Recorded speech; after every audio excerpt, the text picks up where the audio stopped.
لبيك اللهم لبيك لبيك لا شريك لك لبيك إن الحمد والنعمة لك والملك لا شريك لك. اس مرتبہ حج کے موسم میں دیکھا آپ نے بہت سارے لوگ گرمی کی لپیٹ میں بہت سارے لوگ آئے اور سعودی عرب کو بدنام کرنے کی کوشش کی گئی. حالانکہ اس میں سعودی عرب کا کوئی ہاتھ نہیں, یہ موسم کا معاملہ ہے. بہت سارے بوڑھے لوگ رہے ہوں گے جو حج پہ بہت سارے لوگ وفات پاتے ہیں اور جن کو موت آنی ہے, وہ حج ہو, راستہ ہو, سفر ہو, گھر ہو, کہیں بھی موت آ سکتی ہے. تو اس میں سعودی عرب کا کوئی ہاتھ نہیں تھا. اور پھر یہ کہ گرمی کی شدت تھی تو اس کا بھی اثر ہوا بطور خاص ان لوگوں پر جن لوگوں نے حج بغیر پرمٹ کے کیا تھا. بغیر پرمٹ کے حج کرنا بڑا سخت, یہاں پہ بہت زیادہ جو ہے یہاں پہ سختی سے منع کیا جاتا ہے. بلکہ اس مرتبہ جتنی سختی کی گئی حج کے معاملے میں نے اتنی سختی کبھی نہیں دیکھا. موبائل پہ ڈیلی میسج آ رہا لا حج بلا تصریح. اتنا ڈیلی میسج کبھی نہیں گورنمنٹ نے بھیجا. اس مرتبہ ڈیلی میسج بھیجا. اگر آدمی پھر بھی نہ مانے, پھر بھی حج کرنے کے لیے جائے, 50 ڈگری سیلسیس گرمی ہو, اس کے پاس خیمہ نہیں, اس کے پاس پانی نہیں, اس کے پاس کھانا نہیں, اس کے پاس چھتری نہیں, اس کے پاس سہولت آسانی نہیں ہے, وہ اگر روڈ پہ اسے سونے پڑ جائے اور وہ بوڑھا آدمی ہے, کمزور آدمی ہے, سانس کی بیماری ہے, دمہ کی بیماری ہے, ڈیفینس کی قوت نہیں ہے, مریض ہے, پہلے سے تابان ہے, وہ آدمی اگر سڑک پہ اگر سوئے گا وہ کیسے بچ پائے گا؟ جبکہ اگر 50 ڈگری سیلسیس گرمی ہو تو سڑک پہ کتنی گرمی ہوگی پتہ آپ کو؟ سڑک پہ 60 ڈگری 70 ڈگری سیلسیس گرمی ہوگی. اس سڑک پہ جب آدمی سوئے گا اس کا کیا حال ہوگا؟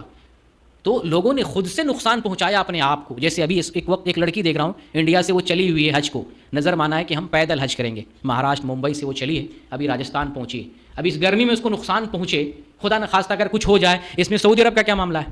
سعودی کا کوئی معاملہ ہے؟ وہ تو خود اپنے ہاتھ میں جو ہے مصیبت لے رکھی ہے. اسلام نے ہمیں بتایا ہے کہ جہاں تکلیف ہو اس تکلیف میں ہاتھ مت ڈالو. اس تکلیف میں ہمیں ہاتھ نہیں ڈالنا چاہیے, ہم کو اپنے آپ کو بچانا چاہیے. دیکھیں کچھ حدیثیں بیان کرتا ہوں, ذرا ان حدیثوں سے آپ نصیحت حاصل کرنے کی کوشش کریں. سلسلہ صحیحہ کی حدیث ہے 324 نمبر کی. نبی صلی اللہ علیہ وسلم نے ایک آدمی کو دھوپ میں دیکھا, بیٹھا ہوا ہے, دھوپ میں بیٹھا ہوا دیکھا. آپ نے کیا فرمایا؟ اے بندے ادھر آ جاؤ, سائے میں آ جاؤ. آپ نے اسباب بتایا کہ جب سایہ ہے, سایہ میں آ جاؤ, دھوپ میں کیوں بیٹھے ہو؟ تکلیف پہنچ سکتی ہے, تو اپنے آپ کو تکلیف نہیں پہنچانا ہے. اسی طریقے سے ایک اور حدیث ہے جو بخاری میں 1866 نمبر کی. ایک عورت نے نظر مان لی تھی کہ ہم بیت اللہ جائیں گے پیدل چل کر. عورت نے نظر مانی تھی بیت اللہ جائیں گے پیدل چل کر. نبی کریم صلی اللہ علیہ وسلم کو پتہ چلا تو آپ نے حکم دیا کہ پیدل نہ جاؤ, پیدل بھی جاؤ, سفر بھی کرو, سواری پہ بھی سوار ہو جاؤ. کچھ پیدل چلو, کچھ سواری پہ سوار ہو جاؤ, تاکہ تمہیں کوئی نقصان نہ ہو, تمہارے جسم کو نقصان نہ ہو. اسلام نے ہمیں سیفٹی دی ہے. اسلام نے اپنے آپ کو نقصان پہنچانے سے منع کیا, اپنے آپ کو نقصان نہیں پہنچانا. اس سلسلے میں ایک اور تیسری حدیث دیکھیں. ایک تیسری حدیث ہے, ایک مرتبہ نبی کریم صلی اللہ علیہ وسلم خطبہ دے رہے تھے. ایک آدمی کو دیکھا وہ دھوپ میں کھڑا ہے, وہ دھوپ میں کھڑا ہے. آپ نے پتہ لگایا یہ کون بندہ ہے, اس کا کیا ماجرا, یہ دھوپ میں کیوں کھڑا ہے؟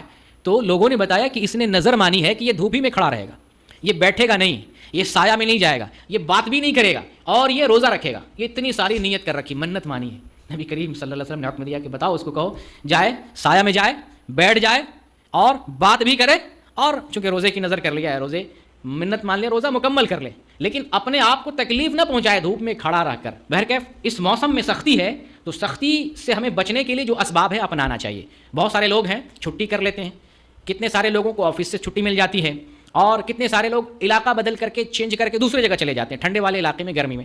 اگر یہ نہیں کر سکتے ہیں, ڈیوٹی نہیں چھوڑ سکتے ہیں, علاقہ نہیں بدل سکتے ہیں, کم از کم سہولت اختیار کریں. اور اگر آپ اس موسم میں گرمی کی شدت میں اگر کام بھی کر رہے ہیں تو آپ اس طرح سے کام کریں کہ آپ کو جانی نقصان نہ ہو. آپ کے پیچھے بچے ہیں, آپ کے پیچھے آپ کا پریوار ہے, فیملی ہے جس کے آپ کفیل اور ذمہ دار ہیں, ان کی خوراک کا انتظام آپ کر رہے ہیں, تو آپ اپنے آپ کو بچاتے ہوئے اس طرح سے کام کریں کہ آپ کو نقصان نہ ہو. اگر یقین لگ رہا ہے کہ اس گرمی میں کام کریں گے نقصان ہو سکتا ہے, جان جا سکتی ہے, آپ اس کا کام کو چھوڑ دیں. اللہ تعالیٰ نے زمین بہت کشادہ بنائی ہے, ایک سے ایک کام ہے. جان کو ہلاکت میں ڈال کے گرمی کی شدت میں کام نہ کریں.